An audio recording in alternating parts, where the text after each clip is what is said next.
Salam bahagia, kita bersama lagi dalam Ruang Bicara yang dibawakan kepada anda di Bernama TV dan sudah tentunya lah hari ini juga kita memilih satu lagi topik yang cukup relevan sebenarnya dengan perkembangan semasa. Dan topik yang kita pilih hari ini di Ruang Bicara ialah COVID-19, implikasi dan tindakan untuk sektor perladangan dan komoditi. Tetamu yang cukup istimewa sudah pun berada bersama saya di studio Ruang Bicara untuk bercakap tentang isu ini. Jadi kita ingin mengucapkan terima kasih dan juga selamat datang sebenarnya sekali lagi kepada Yang Berhormat Datuk Dr. Muhammad Khairuddin Aman Razali yang merupakan Menteri Perusahaan Perdagangan dan Komoditi. Jadi Datuk, apa khabar? Waalaikumsalam warahmatullahi wabarakatuh. Waalaikumsalam. Atas jemputan pada kali ini. Kali yang kedua sebenarnya. Betul. Selepas kerajaan baru. Dan saya masih ingat lagi bila Datuk sebut ini kali kedua. Kali pertama dulu pada 4 hari bulan Mac. Dan kita bercakap ketika itu tentang dimensi dan cabaran perikatan nasional. Jadi dengan apabila negara pula dilanda dengan wabak COVID-19 ini, jadi ini betul-betul merupakan satu cabaran yang cukup hebat. Cabaran untuk mengurus negara ketika dalam keadaan musibah. Betul. Itu satu ujian besar, tetapi menjadi satu ruang untuk kita menonjolkan kemampuan untuk kita mengurus sebuah negara. Kalau dalam keadaan konflik dan juga musibah kita boleh uruskan, maka tentulah dalam keadaan biasa kita lebih mampu untuk uruskan negara, insya-Allah. Dan kepada anda yang sedang bersama kami ketika ini, seperti biasalah kami juga sebenarnya memberi ruang dan juga peluang kepada anda untuk bertanya apa saja berkaitan dengan topik yang kita bincangkan ini. Jadi jangan lupa dua talian telah pun kami sediakan kepada anda di 0320594624 dan juga 0320594625. Baiklah, mungkin tidak terlewatlah terlebih dahulu saya ambil kesempatan ini untuk sekali lagi mengucapkan setinggi-tinggi tahniah kepada Datuk Dr. Muhammad Khairuddin kerana dilantik sebagai Menteri Perusahaan Perdagangan dan Komoditi dalam Kabinet Malaysia.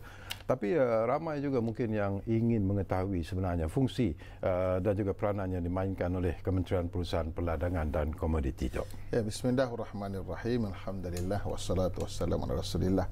Pertamanya saya ucapkan terima kasih atas ucapan tadi, tetapi ia suatu ucapan yang menggambarkan hasrat yang besar. Kerana ia tanggungjawab yang besar untuk saya tanggung. Kerana kementerian yang saya diberi amanah untuk menjaganya ini kementerian yang sangat besar fungsinya pada rakyat. Kalau kita mahu lihat dari sudut kepentingan Kementerian Perusahaan Perdagangan dan Komoditi, kita lihat pada sudut 4 perkara. Pertama sekali kita lihat dari sudut nilai ekspor yang datang daripada sektor perdagangan dan komoditi, iaitu sebanyak 125.6 bilion, iaitu 12.7% daripada keseluruhan nilai ekspor bagi tahun 2019. Itu satu. Yang kedua kita lihat dari sudut KD&K. Sektor perdagangan dan komoditi menyumbang sebanyak 85.8 bilion, iaitu lebih kurang 6% daripada keseluruhan KD&K kita yang berjumlah 1,420 bilion. Itu besar. Yang ketiga kita lihat pada mereka yang menjadi customer kami atau pelanggan kami, iaitu pekebun kecil, yang mana mereka ini berjumlah 977,206 orang. Hampir 1 juta pekebun kecil. Dalam keadaan rakyat Malaysia berjumlah 32 juta. Dan 1 juta ini tentulah melibatkan keluarga yang jumlah semuanya ialah hampir 5 juta. Berarti hampir 1/6 daripada rakyat Malaysia. Artinya besar. Dan saiz tanah ataupun saiz tanah yang digunakan untuk menanam ialah sebanyak 2.44 juta hektar. Itu sebanyak 34.9% tanaman agri-komoditi. Itu tiga. Yang keempat kita lihat dari sudut keluasan tanaman. Keseluruhannya di bawah kementerian saya kita melihat atau kita menyelia 7.01 juta hektar. Itu sebanyak 93.8% keseluruhan tanah pertanian negara kita. Artinya memang kerja besar menerusi Kementerian Perusahaan Perdagangan dan Komoditi ini memberi kesan pada negara memberi kesan pada rakyat bawahan, pada rakyat B40 terutamanya, dan juga beri kesan kepada keseluruhan pendapatan negara, ekspor negara. Itulah besar tanggungjawab yang perlu saya galas, dan tentulah harapan yang besar oleh rakyat untuk saya buat yang terbaik. Maka yang saya perlukan ialah doa daripada rakyat Malaysia. Dan kalau kita lihat dari sudut struktur tugasan di peringkat kementerian, kita ada 8 komoditi utama yang perlu kita perhalusi. Iaitu bermula, yang pertama paling besar ialah sawit, yang kedua getah, yang ketiga kayu kayan, yang keempat koko, yang kelima lada, yang keenam tembakau, yang ketujuh kenaf, dan yang terakhir yang sedang kita fokus sekarang ialah biodiesel. Ini 8 yang utama. Ada lagi yang kecil, ini yang utamanya. Arti inilah bidang tugasan yang perlu saya selia sebagai seorang menteri yang diberikan amanah menjaga Kementerian Perusahaan Peladangan dan Komoditi. Bila sebegitu besar cabaran yang Datuk dan rakan-rakan di Kementerian Perusahaan Peladangan dan Komoditi terpaksa hadapi, dan apabila Datuk diberi ataupun dilantik sebagai Menteri Perusahaan Peladangan dan Komoditi, apa sebenarnya visi Datuk apabila menerima tanggungjawab ini? Ya, tentulah pertama kita mahu jalan terbaik, yang paling baik yang kita boleh usahakan. Tetapi di peringkat kementerian kita sudah ada visi kita.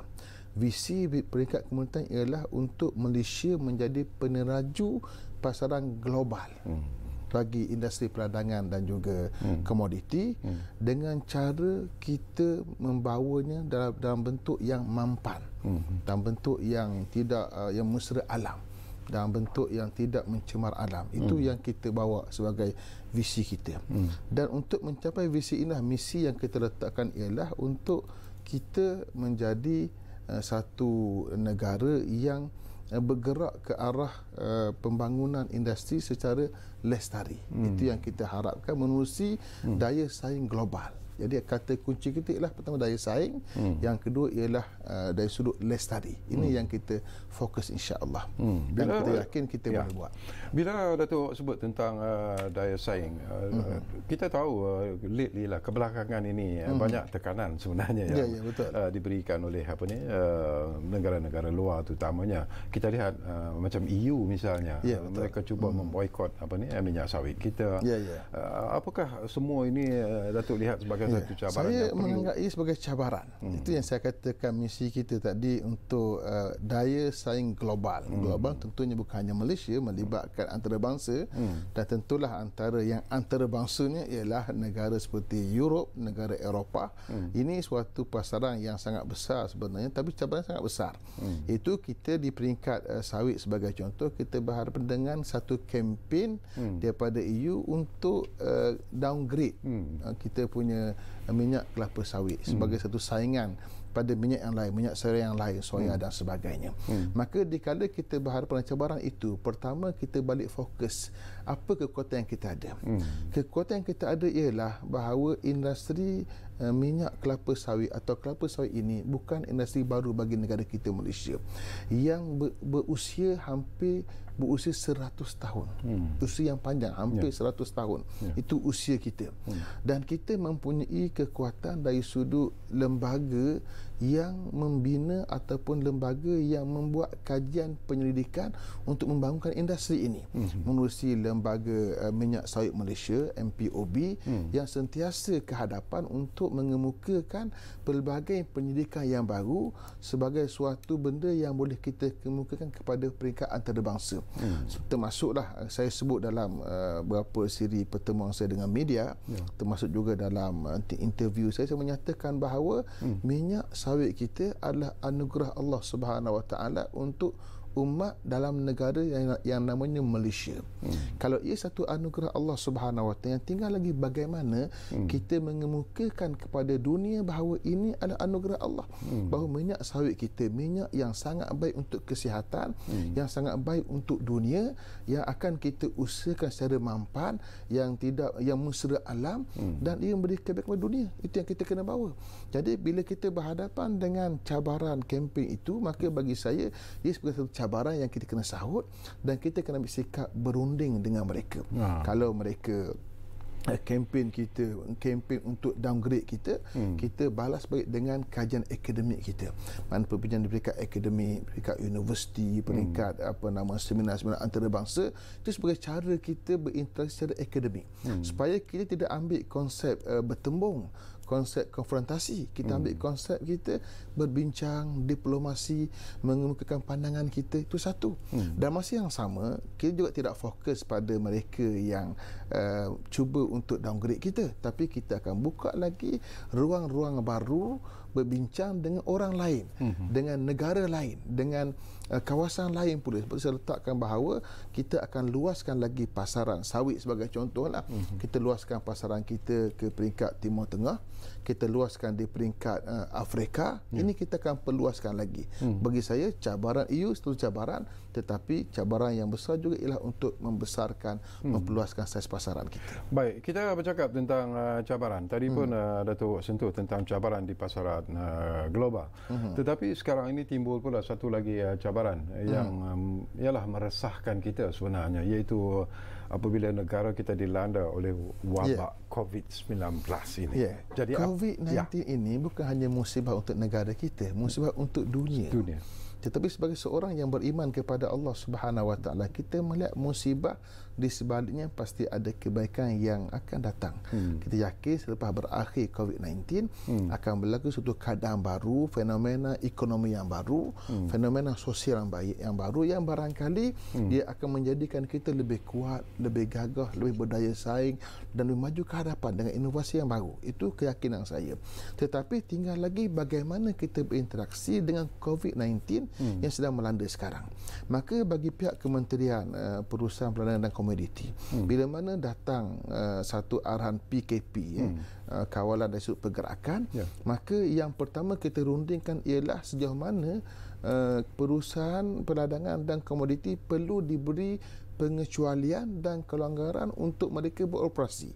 Kenapa? Kerana ia menyumbang kepada essential service, kepada perkhidmatan yang perlu. Contohnya, kalau kita minyak sawit sebagai contoh, itu adalah keperluan makanan kita. Minyak sawit untuk digunakan dalam masakan dan sebagainya, itu keperluan manusia, satu. Yang kedua, getah sebagai contoh. Getah menyumbang kepada keperluan sarung tangan getah perubatan, yang mana ia diperlukan oleh doktor-doktor di bidang perubatan. Itu melibatkan nyawa manusia. Maka sawit melibatkan makan minum, kemudian getah melibatkan nyawa manusia yang sakit dan sebagainya. Maka kita berunding dengan kerajaan untuk mendapat kelonggaran.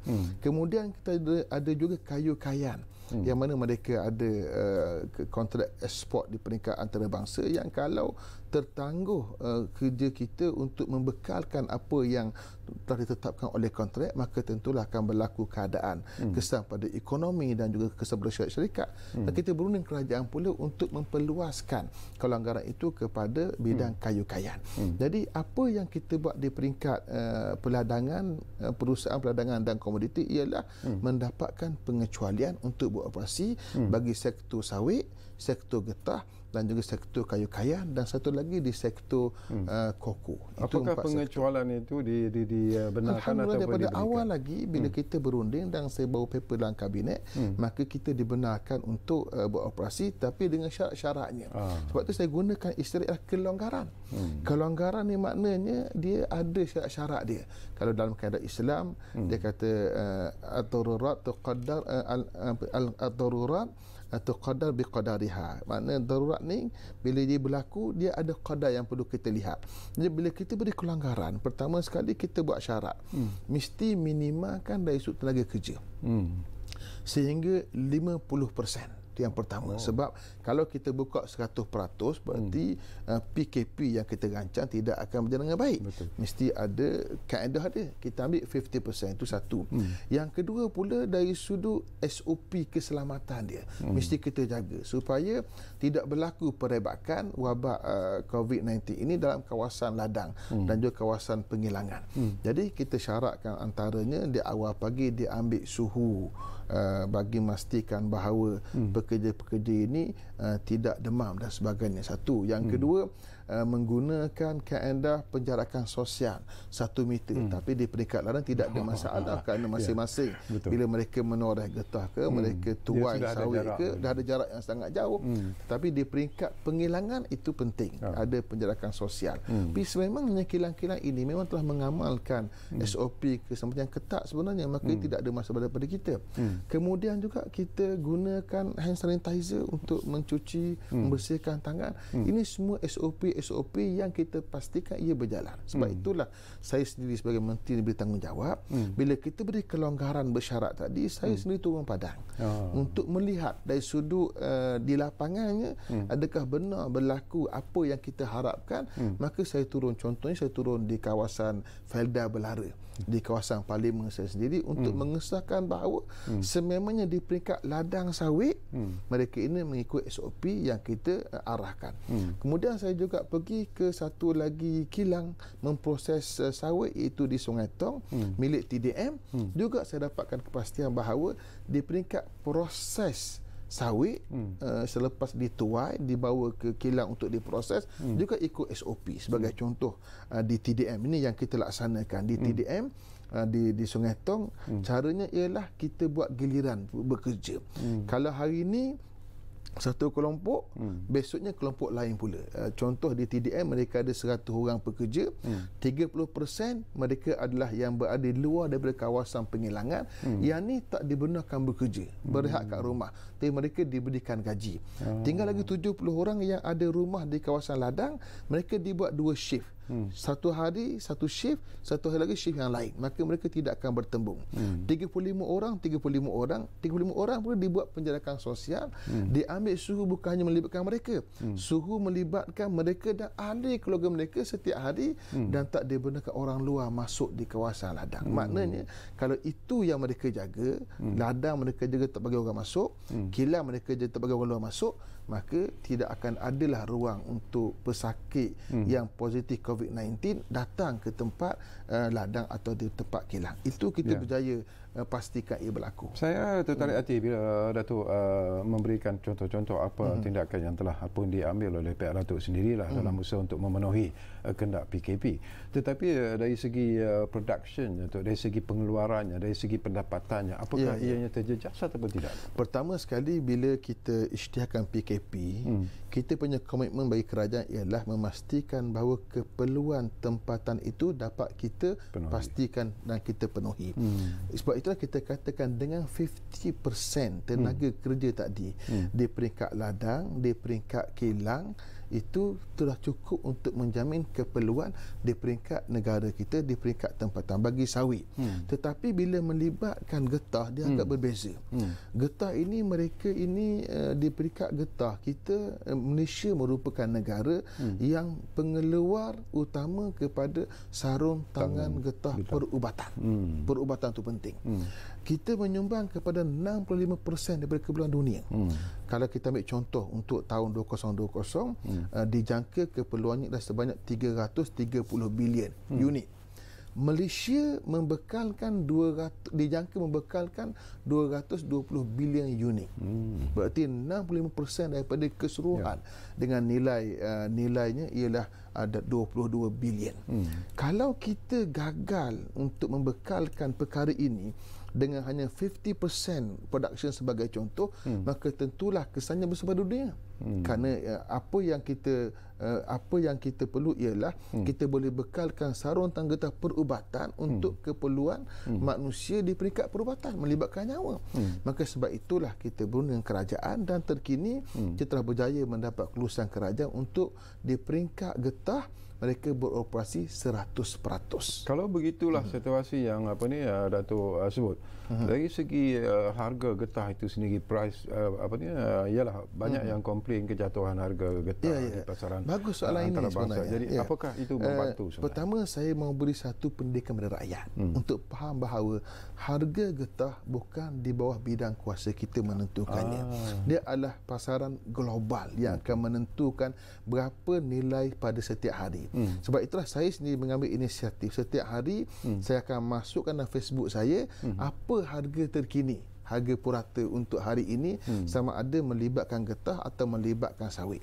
Getah ini pertama bila kita menjadi pengeluar utama kepada sarung tang getah perubatan dunia ini, ia tidak menyumbang besar kepada penentuan harga getah kerana keperluan untuk mengeluarkan sarung getah perubatan ini hanya mengambil sekitar 10% sahaja daripada pembekalan getah dunia. Berarti kita belum mampu untuk menguasai pasaran dunia pada harganya hanya dengan sarung tangan getah perubatan tadi. Belum cukup kuat. Tetapi kalau kita pergi lebih jauh lagi pada masa akan datang, kita kena tengok lagi apa di produk hiliran yang penting daripada hasil getah. Contohnya melibatkan tayar. Tayar ini industri yang besar.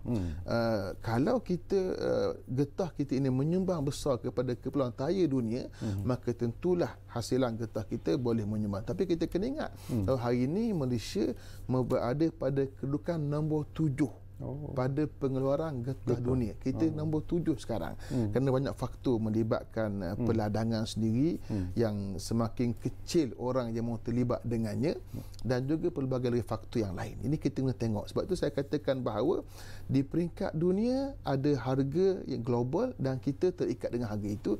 Cuma di peringkat kerajaan, apa yang kerajaan buat ialah iaitu kita wujudkan satu sistem dipanggil IPG, insentif pengeluaran getah, bertujuan untuk menstabilkan pendapatan pekebun kecil. Macam mana?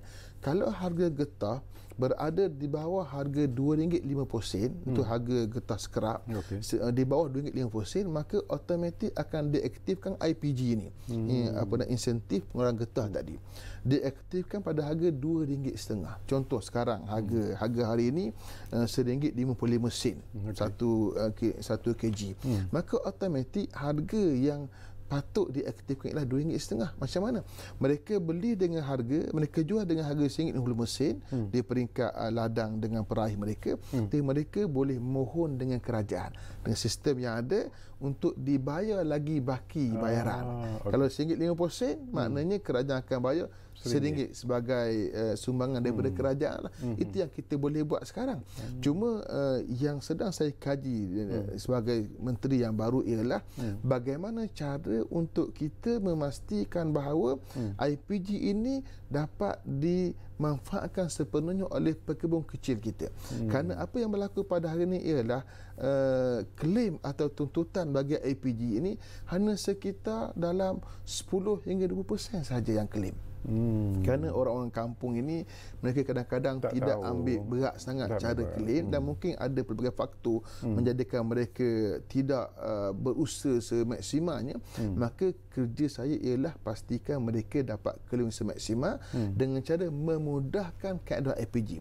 Maka saya buat arahan kepada para pegawai saya untuk mengkaji balik sistem pengaktifan IPG ini supaya sasaran untuk kita aktifkan semaksimal pada pekebun kecil ini berjalan, insya-Allah. Itu yang saya sedang buat. Tunggu masalah untuk kita bentangkan apa kaedah baru nanti, insya-Allah. Okey, cuba kita sentuh pula tentang minyak sawit kembali semula daripada apa yang Datuk sebut tadilah.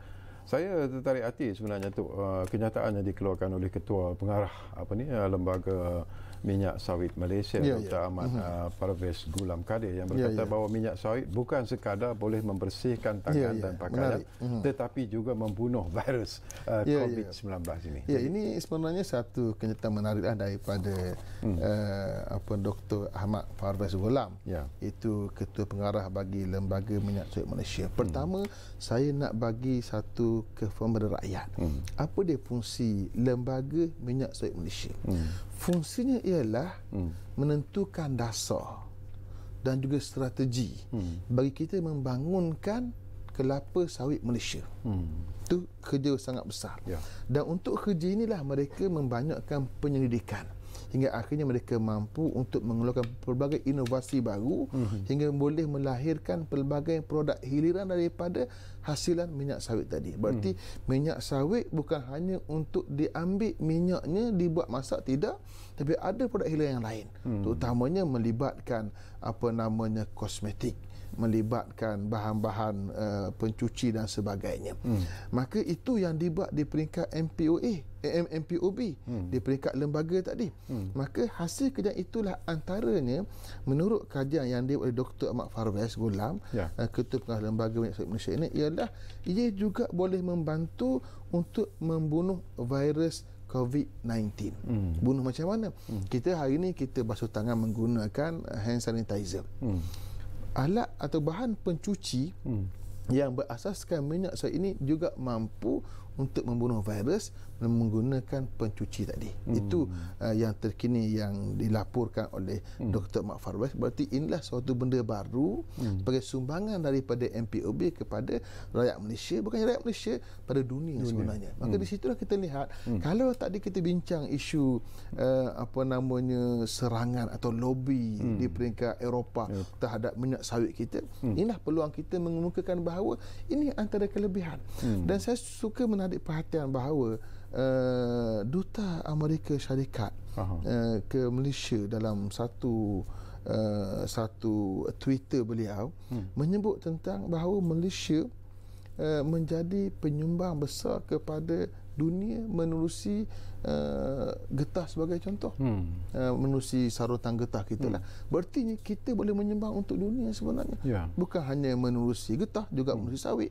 Nah, kalau hari ini kita berhadapan dengan COVID-19, kita menyatakan bahawa bahan pencuci yang berasaskan minyak sawit ini mampu untuk membantu rakyat berhadapan dengan virus COVID-19. Tapi dengan apa yang Datuk sebut tadi sebelum kita berehat tu dengan alasan-alasan yang diberikan dengan fakta-fakta yang Datuk sebut tadi, apakah Datuk yakin bahawa pandangan serong ataupun langkah-langkah serong yang cuba dilakukan oleh negara-negara barat terutamanya lah terhadap hasil kelapa sawit kita, getah kita dan sebagainya, saya mungkin sangat yakin kita boleh berhadapan dengan mereka. Saya sangat yakin. Pertama, saya berikan kepercayaan penuh kepada MPOB, Lembaga Minyak Sawit Malaysia, satu badan yang membuat kajian yang sangat terperinci. Kalau kita lihat apa yang mereka buat, apa mereka hasilkan, sangat detail, sangat terperinci. Maka kalau kita gabungkan lagi apa yang mereka kaji dengan kajian di peringkat yang lain, saya punya hala tuju baru untuk kementerian ini ialah bukan hanya kita berpada dengan kajian di peringkat kita, tapi juga kerjasama dengan pihak universiti, dengan penyelidik luar untuk kita bangunkan lagi minyak sawit kita dari sudut penyelidikannya. Maka kita yakin dengan kajian yang berterusan secara akademiknya, dengan bantuan pakar-pakar di universiti dan juga mungkin pihak luar yang sudah bekerjasama dengan kita, saya yakin kita boleh menangani segala usaha kempen dan lobby ini secara akademik, secara berunding dan secara harmoni, insya-Allah. Itu keyakinan saya. Menarik. Baik, kita akan berehat dulu buat seketika, dan kepada anda yang sedang bersama kami ketika ini di Ruang Bicara ini, jangan ke mana, kembali semula sebentar saja lagi bersama kami di Ruang Bicara yang kami bawakan kepada anda di Bernama TV. Kita berehat dulu buat seketika.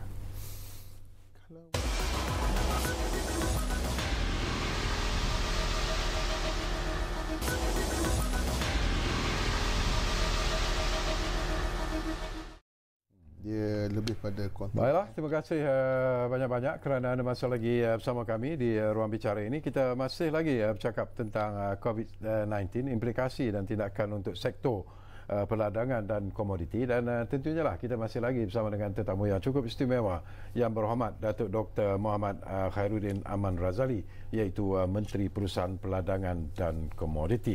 Baik, saya difahamkan kita ada pemanggil di talian sekarang ini, Aizam dari Kuala Lumpur. Sudah pun ada di talian kita sekarang ini. Assalamualaikum, Zam. Waalaikumsalam. Alhamdulillah. Apa khabar Tuan Sarkawi, Tuan Haji? Baik, Alhamdulillah. Dan salam juga pada Yang Berhormat Menteri Waalaikumsalam warahmatullahi. Tuan Haji Khairuddin. Terima kasih. Datuk Khairuddin, ya. Boleh dengar tu? Ya, dengar. Silakan, Zam. Ya. Baik, saya ada dua perkara. Pertama sekali, saya mencadangkan kepada Yang Berhormat Menteri supaya dapat Kementerian Datuk berbincang secara bersama dengan Kementerian Sumber Manusia dan juga KDN berkaitan dengan ramainya warga asing yang duduk dalam ladang, supaya mereka dapat diberikan status visa yang ataupun permit kerja yang sah. di seluruh Malaysia. Kerana kekangan ini menjadi bebanan kepada pengusaha dan juga organisasi yang terlibat dalam industri. Supaya dengan adanya duduk bersama dengan kementerian yang terkait tadi, benda ini dapat dipermudah cara dan dapat diselesaikan masalah pendatang asing ini tadi. Satu. Yang kedua, saya juga mencadangkan kepada Yang Berhormat Menteri supaya dapat mempertimbangkan dan membuatkan sebuah badan khas, jawatan kuasa khas yang kita panggil majlis lah, yang kita boleh dianggotai oleh pelbagai pihak dalam industri terkait supaya dapat membantu memberi pandangan dan juga hal-hal berkaitan dalam industri dapat didengar dan juga pandangan daripada pihak bawahan dan juga pihak kementerian supaya boleh dibuat timbang cara yang sewajarnya. Dan bukan hanya sekadar ialah satu pihak saja. Memang kita akui banyak badan yang ada macam MPOB, dan kalau boleh semua ni kita kaitkan bersama badan-badan lain dalam industri ini, termasuk juga pengusaha dan juga penoreh, peladang dan juga ini ambil wakil-wakil mereka, termasuk NGO juga. Ini yang terbaik supaya boleh memantapkan lagi dari segi pasaran, dari segi harga ataupun juga market di peringkat nasional dan juga global. Itu saja Tuan Haji Sarkawi. Mudah-mudahan dapat Yang Berhormat Menteri mendengar dan juga mempertimbangkan dua perkara ini, insyaAllah. Assalamualaikum. Waalaikumsalam. Terima kasih banyak-banyak Aizam. Jadi jangan risaulah. Saya percaya bahawa Yang Berhormat Datuk Muhammad Dr. Muhammad Khairuddin pastinya boleh menjawab apa yang anda bagikan. Pertamanya terima kasih atas dua pandangan dan saranan daripada yang menelpon tadi. Pertama sekali, isu pekerja asing di Malaysia di bidang peladangan. Suka saya maklumkan bahawa kita mempunyai 265,397 orang warga asing atau pekerja asing yang terlibat dengan kerja-kerja di peringkat peladangan. Satu angka yang sangat besar sebenarnya. Kerana itulah kita bergerak ke hadapan. Apa dia? Iaitu kita perlu bergerak ke arah mekanisasi, iaitu banyak menggunakan mesin pada masa akan datang. Dan kerajaan menerusi kementerian saya telah menyediakan banyak geran-geran, inisiatif dan juga skim-skim yang membantu pekebun kecil dan juga di peringkat syarikat peladangan untuk bergerak ke arah menggunakan mesin. Ada banyak skim yang kita sediakan. Tujuannya supaya untuk jangka masa panjang kebergantungan kita kepada tenaga asing dapat kita kurangkan. Kenapa? Sebab bila kita guna tenaga asing, ada tu isu yang kita bincang tentang lobby tadi. Lobby di peringkat antarabangsa, khususnya di peringkat Eropah, mereka menggunakan suatu alasan, iaitu kita menggunakan buruh paksa. Apa makna buruh paksa bagi mereka? Maksud buruh paksa ialah di peringkat kita, bila mana datang pekerja asing ke Malaysia, mereka ini adalah orang yang ada kontrak. Mereka datang ke Malaysia, kontrak dan secara kontrak, dan biasanya pasport mereka ini dibiayai oleh syarikat peladangan ini.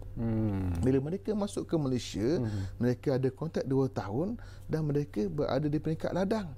Kurang diberi kebenaran untuk keluar. Kerana kalau diberi kebenaran untuk keluar, mereka lari meninggalkan ladang, walaupun pasport berada di tangan berada di peringkat majikan, mereka lari, maka mendatangkan kerugian kepada syarikat peladangan tadi. Ini isu yang global sebenarnya.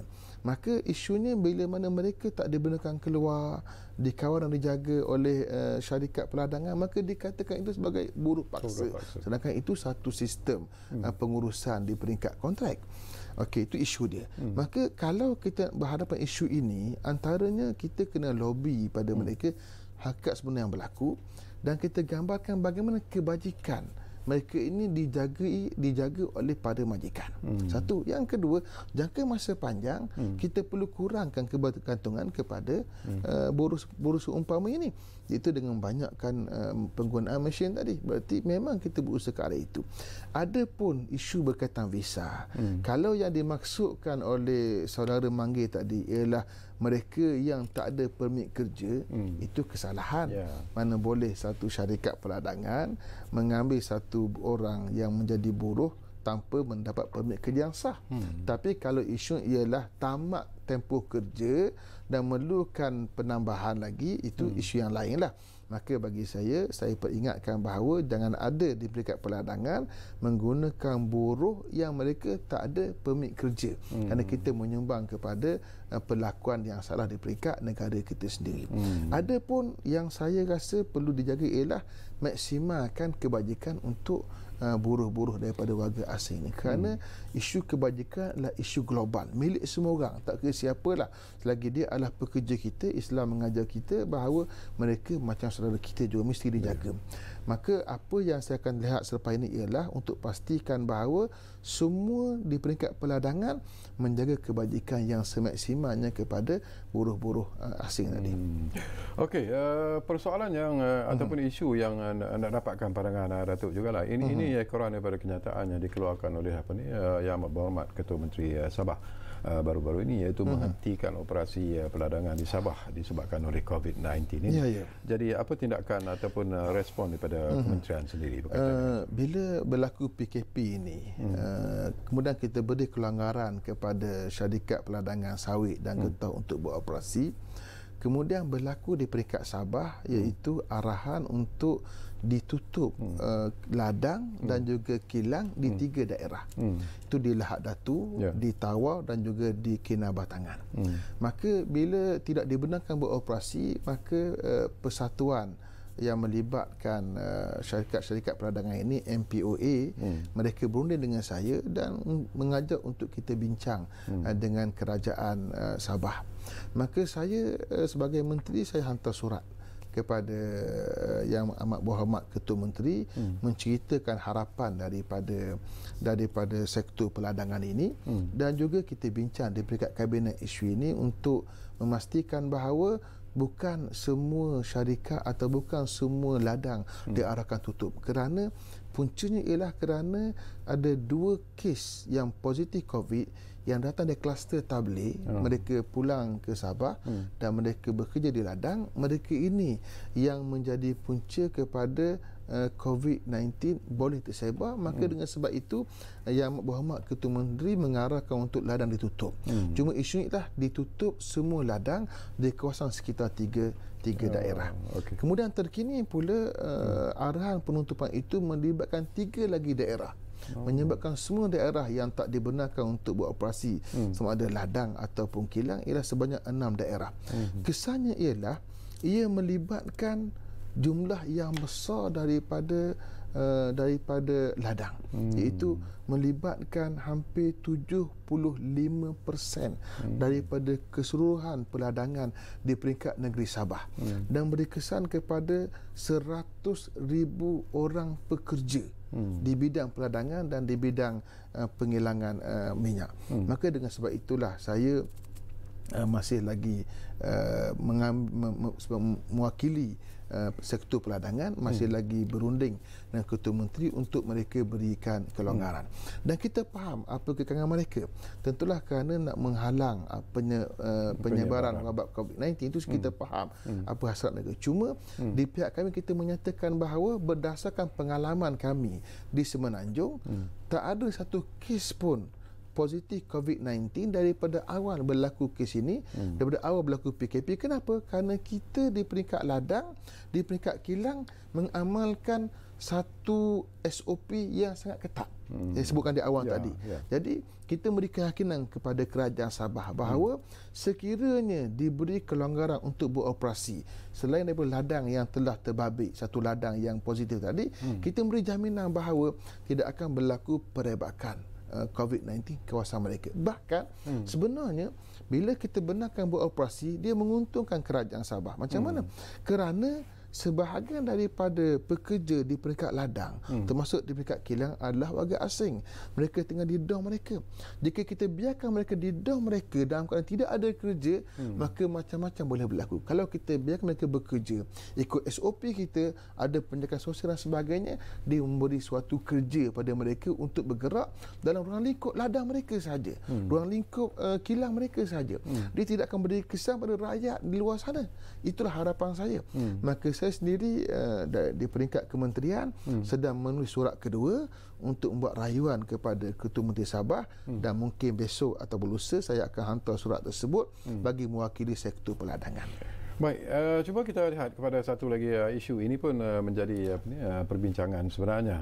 Kita tahu Yang Amat Berhormat Perdana Menteri telah pun mengumumkan apa yang disebut sebagai pemberian pakej rangsangan ekonomi prihatin rakyat ataupun prihatin ekoran daripada wabak COVID-19 ini. Jadi tadi pun Datuk sebut tentang hampir 1 juta pekebun kecil getah dan sawit yang terkesan akibat daripada COVID-19 ini. Jadi apakah faedah yang akan mereka peroleh? Baik, pertama sekali suka juga saya bagi faham kepada rakyat Malaysia tentang fungsi kementerian. Fungsi kita ialah membangunkan industri, dasar dan strategi pembangunan. Adapun dari sudut kebajikan, mereka yang terlibat itu di bawah kementerian lain. Pekebun kecil mereka benang juga di bawah Disda antaranya kalau melibatkan getah dan sebagainya, dan mereka berada di bawah pengurusan kementerian lain ataupun jabatan lain lah di bawah Jabatan Perdana Menteri. Tetapi oleh kerana pekebun kecil ini menjadi sebagian customer kami, jumlahnya 977,206 orang, maka tentulah kita juga mengambil tanggungjawab untuk pastikan bahawa mereka mendapat yang terbaik sepanjang tempoh PKP ini. Iaitu antaranya sudah masuk dalam kategori B40. Rata-rata mereka ini B40. Berbeza dengan syarikat perdagangan yang besar, ini pekebun kecil, mereka B40. Maka B40 sudah masuk dalam senarai pemberian RM1,600. 1,600 yang dipanggil BSH. Juga ada yang dapat 1,000 kalau pendapatan 4,000 ke atas. Kalau yang bujang tu pendapatan 2,000 ke bawah RM800. Kalau yang bujang pendapatan 2,000 ke atas RM500. Berarti sudah masuk dalam kategori itu. Dalam mesyuarat kabinet, bila PM nak bentang, saya kata kepada PM, pekebun kecil masuk ke tidak? Dia kata masuk semua. Tak ada seorang yang tinggal. Itu tagline yang digunakan oleh PM. Tak ada seorang yang tertinggal. Dan tentunya lah mereka yang berinteraksi dengan kementerian, 977,000 orang tadi, yang tentulah rakyat atau keluarga mereka berjumlah hampir 5 juta orang juga mendapat nikmat. Tapi di masa yang sama, sekiranya kelonggaran itu kekal sehinggalah berakhir COVID-19 atau berakhir 14 April nanti PKP kita, maka itu juga satu cara kita mengekalkan pendapatan mereka. Berarti kelapa sawit dapat dituai di peringkat ladang, getah dapat ditoreh di peringkat ladang, itulah pendapatan mereka. Kalau mereka tidak boleh menoreh, mereka tak boleh menuai, maka tentulah besar lagi lah saiz yang perlu kita tanggung melibatkan kerugian material makan minum mereka. Jadi bagi saya kelonggaran itu membantu kita, membantu negara untuk memastikan pekebun kecil tidak terlalu terkesan dengan COVID-19. Baik, saya nak mengajak Datuk pula melihat jauh ke hadapan ialah berlandaskan daripada apa yang Datuk sebut sendiri. Kita bercakap tentang tadi pun Datuk ada sebut sebentar lalu tentang memodernkan sektor pertanian dan sebagainya. Tambah pula kita sedang di dalam ambang industri revolusi 4.0. Jadi apakah sektor peladangan dan komoditi ini mungkin juga akan bergerak ke arah itu dalam usaha untuk memodernkan industri peladangan dan juga komoditi itu secara keseluruhan? Kalau kita lihat antara hala tuju kementerian ialah penggunaan sistem automasi dan mekanisasi yang bagi mengurangkan kebertanggungan pada pekerja tadi. Dan untuk itu kita lihat sebagai contoh di peringkat mesin pemotong buah tandang sawit berkuasa elektrik, atau kita boleh cantas, itu satu. Kemudian kita ada teknik semurang biologi. menggunakan drone untuk kita mengatasi isu ulat bungkus pokok kelapa sawit. Dua. Yang ketiga, kita juga ada penggunaan alat RRI meter kita panggil. Tujuannya untuk menentukan kandungan getah dan juga bahan bukan getah menggunakan aplikasi spektroskopi NIR. Berarti kita bergerak ke arah itu. Dan juga kita ada penggunaan teknologi Geographical Information System atau GIS dan juga remote sensing dalam aktiviti penanaman kenaf, getah dan juga sayur. Berarti kita memang bergerak ke arah satu revolusi lah istilahnya, menggunakan mesin untuk kita bergerak ke arah pekebun yang smart, pekebun yang bijak. Dan saya juga sedang berfikir bagaimana cara untuk kita melahirkan pekebun kecil yang akan datang, bukan hanya pekebun kecil seperti mana yang hari ini menjadi bidang kerja orang-orang tua berumur 50 tahun ke atas. Untuk makluman, sebenarnya daripada 977,206 ini, kebanyakan mereka adalah yang berumur 50 tahun ke atas. Kenapa? Kerana anak-anak muda mereka bergerak ke arah sektor pekerja yang lain. Kita perlu fikir bagaimana kita nak melahirkan graduan yang bekerja di bidang peladangan dengan cara yang bijak. Yang kita boleh berikan pada mereka semangat bermula daripada alam universiti lagi. Kalau kita lihat di negara Eropah yang berladang, sama ada yang menanam jagung, yang menanam gandum, yang menanam bunga matahari dan sebagainya, mereka adalah peladang-peladang yang bersifat moden, mempunyai ladang yang besar tapi tenaga kerja yang sangat kecil, menggunakan mesin yang begitu banyak. Kenapa? Itu panggil smart, bijak. Jadi saya ingin bergerak ke arah itu dan saya sedang berbincang dengan peringkat kementerian untuk melihat bagaimana kita membesarkan saiz pekerjaan ini hingga diminati oleh para graduan kita di universiti. Ini memerlukan perbincangan panjang dengan peringkat universiti. Saya akan bergerak ke arah itu untuk kita melahirkan mereka selepas keluar nanti bekerja dengan kita dengan cara yang bijak, dan kita tentulah dapat melahirkan produktiviti yang lagi baik jangka masa panjang. Itu bagi saya future lah, masa depan bagi industri ini, insya-Allah. Okey, masa depan juga untuk industri ini. Ada juga pandangan dan juga pendapat yang mengatakan bahawa sebelum ini dikatakan bahawa kementerian ini kurang sebenarnya dari segi promosi, terutamanya dalam menangkis serangan-serangan yang dibuat oleh negara-negara luar. Bagi saya apa yang sudah dibuat oleh pentadbiran dahulu sudah baik. Tinggal lagi kita menambah baik lagi. Mereka telah buat apa yang mereka patut buat, dan saya ambil konsep ialah kita tidak mahu mula daripada kosong. Kita mahu bergerak pada titik di mana mereka berhenti. Di mana titik berhenti menteri yang lalu, di situlah datang saya untuk menyambungnya. Saya tidak mahu mulakan yang baru. Sebagai contoh, kempen Sayangi Sawitku yang dimulakan oleh menteri yang lalu, saya akan teruskan. Kerana kalau kita pergi tukar je nama, kita perlukan dana lagi, perlukan kempen yang baru lagi, bermula dari kosong. Tidak, itu bukan cara saya bekerja. Cara saya, kita minimalkan kos. Apa yang baik pada pertuan lalu kita teruskan, sambung pada titik di mana mereka berhenti, kita teruskan bekerja. Maka tentulah banyak benda yang kita boleh buat. Kalau semua nak mula baru belaka, datang menteri baru, datang benda baru pula, buang yang lama, ke mana kita akan pergi? Menteri mungkin 3 tahun, saya mungkin 3 tahun, mungkin 2 tahun, kita tahu usia kita. Kalau biasa 5 tahun kan. Jadi berarti kalau setiap datang menteri baru, nak tukar nama, kemudian nak tukar jenama, nak tukar logo, nak tukar kempen, nak tukar macam-macam benda, bagi saya kita tidak akan ke mana. Kita akan berada pada titik kosong balik. Jadi bagi saya, kita kena mulakan keadaan begitu. Patut bagi saya minta bentang dulu apa yang dia buat, kita sambung, kita tambah baik, kita perbaiki, kita tangani kelemahan. Itu cara kita bekerja. Saya suka dalam program yang lalu pun saya ada tetamu yang datang untuk bercakap tentang program ataupun projek biodiesel itu. Setakat ni apa perkembangan yang boleh kita kongsi? Biodiesel ini satu inovasi barulah bagi negara kita. Dan saya jadikan dia sebagai salah satu daripada keutamaan lah. Saya sebut di nombor 8 tadi.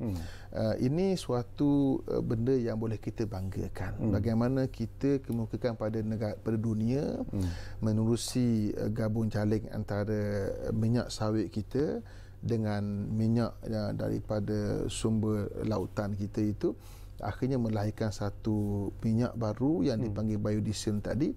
Kita sedang bergerak kepada B20 sekarang. kalau ikut perancangannya B20 ini bermula pada Februari yang lalu dan sekarang sedang bergerak. Cuma oleh kerana berlaku COVID-19 maka perancangannya agak terbantuk sedikit.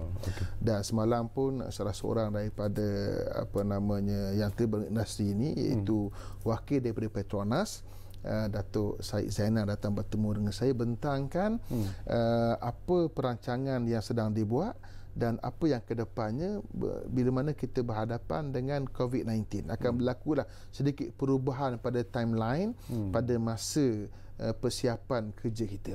Maka yang tu saya telah bincang panjang dan saya akan minta lagi perbincangan daripada syarikat yang lain, share dan sebagainya, untuk kita lihat bagaimana kita nak pastikan bahawa sasaran kita untuk B20 mula bergerak sekarang di Langkawi kita mulakan, dapat kita perluaskan hingga dapat kita buat di Sarawak dan akhir sekali kalau ikut perancangannya tahun 2025 di peringkat Semenanjung pula.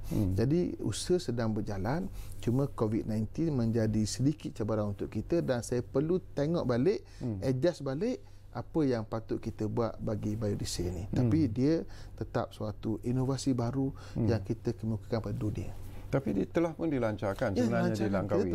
Respon dapat responnya sangat baik. Kerana pertama biodiesel ini mesra alam. Betul. Mesra alam. Dan kita antara kempen di peringkat antarabangsa taraf kita ialah minyak kita tidak mesra alam. Kita menyatakan tidak. Kita bergerak ke arah mesra alam. Itu saya gunakan perkataan lestari tadi. Kita bersifat lestari, kita bersifat mampan. Maka benda ni biodiesel kita kena perkasakan lagi di satu peringkat menjadi alternatif kepada minyak yang kita guna pakai sekarang. Itu jangka masa panjang lah. Kita harap dengan kajian-kajian terkini yang akan lahir lagi makin memperkukuhkan lagi ruang baru menusi biodiesel ini, insyaAllah. Baik, kita ada lebih kurang 3-4 minit saja lagi ya, Datuk. Di penghujung sebenarnya lah. Mungkin kita boleh kongsi harapan Datuk, seruan Datuk, dan kita tahu bahawa Datuk mempunyai tugas yang cukup berat sebenarnya untuk memperkasakan satu kementerian, iaitu Kementerian Perusahaan Perladangan dan Komoditi. Kementerian ini, cuba kita lihat siapa yang terlibat. Pertama, kementerian. Perlibatan dengan pekebun dan juga peladang. Kemudian perlibatan dengan syarikat yang mengilang dan memasarkan, dan kilang dan pasar ini berhadapan dengan dunia pula. Ini adalah orang-orang yang di mana kita mesti terlibat. Maka apa yang saya mahu laksanakan sebagai satu strategi ialah, pertama, kita di peringkat kementerian, kita memperkasakan kementerian dari sudut dasar dan strategi pembangunan bagi industri ini. Itu nombor satu. Kerana tanpa dasar dan strategi di pembangunan dipertingkatkan, diperkasakan, kita tidak akan ke mana. Dunia sedang bergerak laju. Kita berhadapan dengan saingan yang besar.